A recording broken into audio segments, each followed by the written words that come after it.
ఓం నమో వెంకటేశాయ. నమో నారసింహ.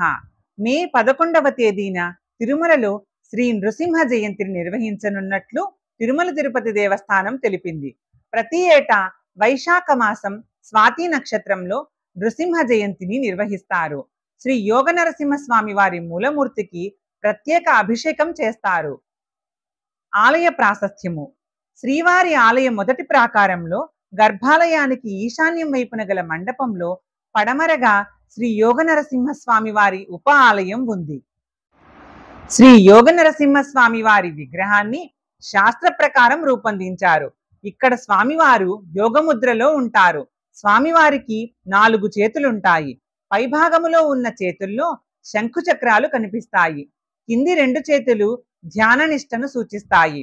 క్రీస్తు శకం 1330 నుంచి క్రీస్తు శకం 1360 మధ్య కాలంలో నిర్మితమైన ఈ ఆలయంలో శ్రీ రామానుజాచార్యుల వారు శ్రీ యోగ నరసింహస్వామి వారి విగ్రహాన్ని ప్రతిష్ఠించారు. ఓం నమో వెంకటేశాయ.